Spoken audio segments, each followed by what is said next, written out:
DC ಅವರು ಕೇಂದ್ರ ಮಂತ್ರಿ ಜೊತೆ ಬರ್ತಾರೆ ಸರ್. ನನಗೆ ಈಗ ನನ್ನ ಭೇಟಿ ಮಾಡಕ್ಕೆ ಐಬಿಗೆ ಬರ್ತಾ ಇದ್ದಾರೆ. ನಮ್ಮ ಎಸ್ ಅವರು ತಹಸೀಲ್ದಾರ್ ಎಲ್ಲ ಬಂದಿದ್ದಾರೆ ನನ್ನ ಭೇಟಿ ಮಾಡಕ್ಕೆ. ಜಿಲ್ಲಾಧಿಕಾರಿಗಳು ಐಬಿಗೆ ಬರ್ತಾರೆ ಭೇಟಿ ಈಗ ಕೇಂದ್ರ ಸಚಿವರ ಭೇಟಿ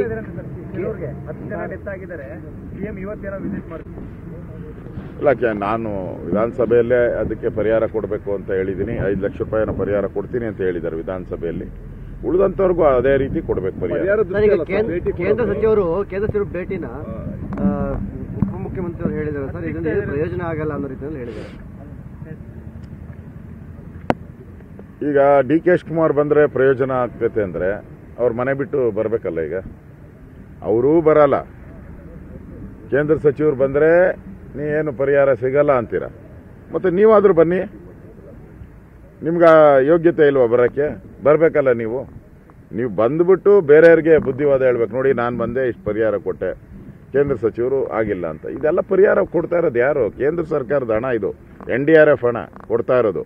ಇವ್ರದ್ದು ಇನ್ನೂ ಒಂದು ನ್ಯಾಯ ಪೈಸೆ ಕೊಟ್ಟಿಲ್ಲ. ಈಗೇನು ಪರಿಹಾರ ಕೊಡ್ತಾ ಇದ್ದೀರಿ ಅದು NDRF ಹಣದಲ್ಲಿ, ಕೇಂದ್ರ ಸರ್ಕಾರದ ಹಣದಲ್ಲಿ ಕೊಡೋದು. ಕುಮಾರಸ್ವಾಮಿ ಅವರಿಗೆ ರೈಟ್ಸ್ ಇದೆ ಬರೋಕ್ಕೆ, ಕೇಳಕ್ಕೆ ರೈಟ್ಸ್ ಇದೆ. ನ್ಯಾಷನಲ್ ಹೈವೇ ಅಥಾರಿಟಿ ಬರೋದು ಕುಮಾರಸ್ವಾಮಿ ಅವರು ಕೇಂದ್ರದ ಮಂತ್ರಿಗಳಾಗಿದ್ದಾರೆ.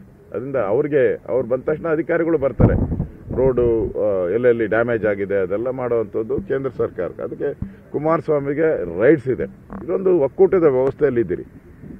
ನಿಮ್ಗೆ ಆಗಲ್ಲ, ಕುಮಾರಸ್ವಾಮಿ ಅವ್ರ ಕೈ ಶಕ್ತಿ ಇಲ್ಲ ಅಂದ್ರೆ ನೀವು ಬಂದು ಮಾಡಿ ಕೆಲಸ.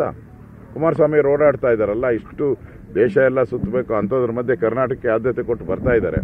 ನಿಮ್ಗೆ ಯಾಕೆ ಬರೋಕ್ಕಾಗ್ತಾ ಇಲ್ಲ?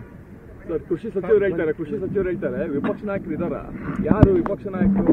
ಅಶೋಕ್ ಅವರು ಒಂಥರ ವ್ಯಂಗ್ಯವಾಗಿ ಕೇಳ್ತಾರೆ ಕೃಷಿ ಸಚಿವರು. ಏನ್ ಸರ್ ಅವರು ಸರ್ಕಾರನೇ ಸತ್ತೋಗಿರುವಾಗ, ಸರ್ಕಾರ ಬದುಕಿದ್ರೆ ತಾನೇ ಕೇಳಕ್ಕೆ.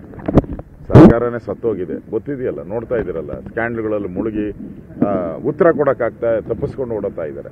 ಅಂಥದ್ರಲ್ಲಿ ಯಾರಿದ್ದಾರೆ ಅನ್ನೋದು ಜನ ನೋಡ್ತಾ ಇದ್ದಾರೆ. ಜನ ಅಧಿವೇಶನದಲ್ಲಿ ನಡೆದಲ್ಲ ಮಾತುಕತೆಯಲ್ಲಿ ಜನ ನೋಡ್ತಾ ಇದ್ದಾರೆ.